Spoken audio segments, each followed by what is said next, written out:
भगवान ने स्त्री की रचना करते समय उसमें कौन सी कमी छोड़ दी थी? प्रिय मित्रों, आज हम आपको बताएंगे कि भगवान ने स्त्री की रचना करते समय कौन सी कमी छोड़ दी थी। प्रिय मित्रों, आज का प्रसंग हम सबको जान लेना बहुत ही जरूरी है। प्रिय मित्रों, स्त्री को घर की लक्ष्मी माना जाता है। प्रिय मित्रों, स्त्री को संसार की जननी भी कहा जाता है। संसार में स्त्री की कई रूप विद्यमान हैं। माँ, बहन, पत्नी, बेटी, दादी, मौसी, चाची, नानी इत्यादि स्त्री के कई नाम हैं। सभी रूपों में वो अपने कर्तव्यों को भली भांति निभा रही है। गुण दोष तो हर एक प्राणी में होते हैं, इसमें कोई बड़ी बात नहीं। चाहे स्त्री हो या पुरुष, जिसमें गुण होते हैं तो उसमें कोई ना कोई दोष भी जरूर होता है। पर हमें दोषों का ना देखकर गुणों को देखना चाहिए। हमें किसी के दोष देखकर बुरा नहीं बनना है, क्योंकि कहते हैं मनुष्य जो देखता है वही सोचता है और जो सोचता है वही करता भी है। इसलिए हम वो देखे ही नहीं जो हमें भी करना पड़े, पर क्या करें। हम लोगों की मानसिकता ऐसी है कि हम हमेशा दोषों को ही देखते हैं और यही कारण है कि हमारे अंदर गुणों का अभाव रहता है और दोषों की अधिकता भरी रहती है। हम जानबूझकर किसी के अच्छे कर्म नहीं देखना चाहते, उसके दुर्गुणों को देखकर हम अपने मन, मस्तिष्क, विचार और वाणी में गंदगी जमा करते रहते हैं और उसी को अपनी वाणी और कर्म द्वारा लोगों को फैलाते रहते हैं। तो यहाँ पर हम दोषों को ना देखकर सिर्फ गुणों पर दृष्टि डालते हैं कि स्त्री संसार में ईश्वर की सर्वश्रेष्ठ रचना है।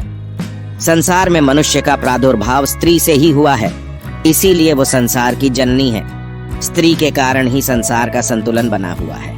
यह भी मैं आपको बताऊंगा कि कैसे प्रिय स्त्री देखने में जितनी कोमल होती है, अंदर से उतनी ही मजबूत होती है। लेकिन उससे पहले अगर आप भी चाहते हैं कि माता लक्ष्मी का आशीर्वाद आप पर बना रहे, तो इस वीडियो को एक लाइक करें और चैनल को सब्सक्राइब कर लें और कमेंट बॉक्स में जय माता लक्ष्मी जरूर लिखें। संसार के हर दुख, हर संकट, हर परिस्थिति से लड़ने की उसके अंदर शक्ति होती है। हृदय में ममता का अपार भंडार होता है, करुणा का भाव होता है, संतान के प्रति बेशुमार वात्सल्य होता है, पुरुष को सुख प्रदान करने की अद्भुत कला होती है। स्त्री मानव और मानवता की रक्षक होती है, इसलिए हमारे देश में स्त्री को देवी कहा जाता है, उसकी पूजा की जाती है। कहते हैं कि जिस घर में स्त्री की पूजा होती है वहाँ देवता हर समय निवास करते हैं। जहाँ स्त्री का अपमान होता है, उसे दबाया जाता है, सताया जाता है, वहाँ महाभयंकर दुख बाहें फैलाए खड़े रहते हैं। वहाँ दरिद्रता घात लगाए बैठी रहती है। घर में लक्ष्मी का आगमन स्त्री पूजा से ही होता है। इसलिए आपसे निवेदन है कि स्त्री को कभी तुच्छ ना समझे। स्त्री ही पुरुष की शोभा है। स्त्री से ही घर बना है। ईंट, लकड़ी, पत्थर से बनने वाला घर तब तक घर नहीं बनता जब तक उसमें स्त्री का निवास ना हो। स्त्री को गृहिणी इसलिए कहा गया है, उसके आने पर ही घर बनता है। बिना स्त्री के घर की कोई शोभा नहीं होती।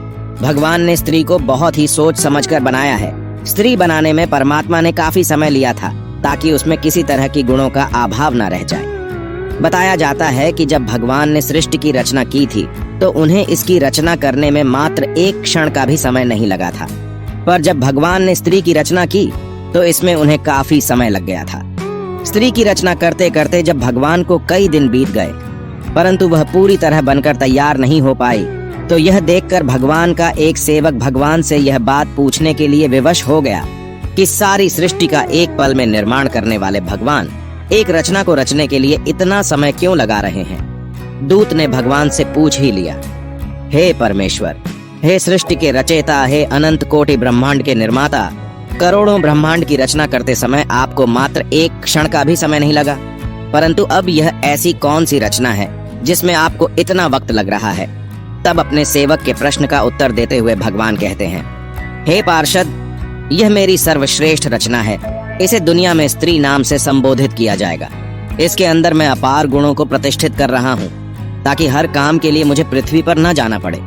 मेरी इस रचना के कई रूप और कई नाम होंगे। मुख्य रूप से यह 4 रूपों में दिखाई देगी, माँ, बहन, पत्नी और बेटी। इसके ऊपर मैं सृष्टि की बहुत बड़ी जिम्मेदारी सौंप रहा हूँ, इसलिए मैंने इसे हर परिस्थिति से लड़ने के योग्य बनाया है। इसमें साहस और सहनशीलता का अद्भुत समावेश है।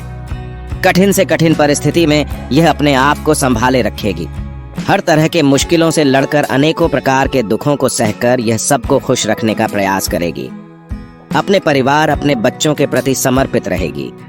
कोई समय ऐसा भी आएगा जब यह टूटकर बिखर जाएगी लेकिन फिर से अपने आप को संभाल कर एक नई जीवन का संचार करेगी। यही इसमें विशेष गुण कहलाएगा कि यह स्वयं दुख सहकर रोग शोक से ग्रसित होने पर भी उसे सहन करते हुए अपने जिम्मेदारियों को, अपने कर्तव्यों को निभाती रहेगी। प्रिय मित्रों, भगवान के मुख से स्त्री की सहनशीलता, कर्तव्य परायणता को सुनकर वह सेवक हैरान रह गया कि आखिर तो इसकी आकृति पुरुष की तरह है। 2 हाथ 2 पैर, आंख नाक कान मुख सब पुरुष के समान है। फिर यह अपने दोनों हाथों से इतना सब कुछ कैसे कर पाएगी? भगवान बोले, पार्षद, यह पुरुष के जैसे दिखती है, फिर भी इसके अंदर यह सब करने की क्षमता होगी, इसीलिए इसे मेरी अद्भुत रचना कहा जाएगा। भगवान की बात सुनकर पार्षद ने उसे छूकर देखा कि देखें यह कितनी कठोर है जो हर विपत्ति को सह सकती है। जब उसने उसे छूकर देखा तो वह बहुत कोमल थी। वो एकदम से हंस पड़ा। भगवान ने पूछा, क्यों हंस रहे हो? तब वो पार्षद बोला, प्रभु, आप कह रहे हो कि यह हर परिस्थिति से लड़ सकती है। मैं यह सोचकर हंस रहा हूँ कि यह आपने बनाई तो बहुत नाजुक है, हर परिस्थिति से कैसे लड़ पाएगी? मैं तो सोच रहा था कि यह पुरुष की अपेक्षा बहुत कठोर होगा, पर इसे तो आपने फूलों की तरह कोमल बना दिया है। तब भगवान बोले, वत्स, मेरी इस रचना की यही तो विशेषता है। यह बाहर से जितनी कोमल है, अंदर से उतनी ही मजबूत होगी। इसके साहस, धैर्य और सहनशीलता को आप लोग देखोगे। यह बात सुनकर पार्षद के मन में उस रचना के बारे में और अधिक जानने की उत्सुकता बढ़ गई। वो पूछने लगा, हे परमेश्वर, क्या यह पुरुषों की तरह सोच भी सकेगी या फिर इसमें यही गुण विशेष होंगे? भगवान बोले, वत्स, इसमें सोचने की क्षमता भी अद्भुत होगी और समाधान करने की सामर्थ्य भी। पार्षद ने देखा कि उस स्त्री रूपी रचना की गालों पर पानी की झलक थी। उसने उसके गालों पर हाथ लगाया तो सचमुच उसके गालों पर पानी की मात्रा थी। पार्षद ने पूछा, हे प्रभु, इसके गालों पर पानी क्यों बह रहा है? तब भगवान बोले, वत्स, ये पानी इसके आंसुओं से निकलने वाला पानी है। यह पानी तभी निकलेगा जब यह अंदर से अपने आप को दुखी महसूस करेगी, जब इसके अंदर किसी तरह की वेदना होगी, चाहे वो शारीरिक हो या मानसिक। उस समय यह अपने दुख को इन आंसुओं के द्वारा बहाकर बाहर कर देगी। इसके मन की सारी पीड़ा, सारी व्यथा आंसुओं का रूप लेकर बाहर निकल जाएगी और यह फिर से अपने आप को उतना ही मजबूत बना लेगी। अपने दुखों को भुलाने का इसके पास यह सबसे अच्छा माध्यम होगा और इसकी ताकत भी होगी। यह अपने आंसुओं से अच्छे अच्छों को झुका भी सकती है, इन आंसुओं को अपना अस्त्र भी बना सकती है। दर्शक बंधुओं, भगवान की बात सुनकर सेवक बोला, हे भगवान, वास्तव में आप महान हो। आपने स्त्री रूपी अद्भुत रचना करके संसार को सजा दिया है, संसार में एक अनमोल रतन भेजा है। और सच बात ही बंधुओं, स्त्री का त्याग, बलिदान, साहस और सहनशीलता वास्तव में अद्भुत, अकल्पनीय है। त्याग इतना बड़ा जो कोई नहीं कर सकता। जिस प्रकार वो अपने माता पिता, भाई बहन, सगे परिवारजनों से अलग होकर विवाह करके किसी दूसरे पुरुष के साथ साथ जीवन भर साथ रहने का प्राण करती है। जरा सोचो, यदि तुम अपने माँ बाप, भाई बहन, घर परिवार से कुछ दिन के लिए अलग हो जाते हो तो तुम्हें कैसा लगता है?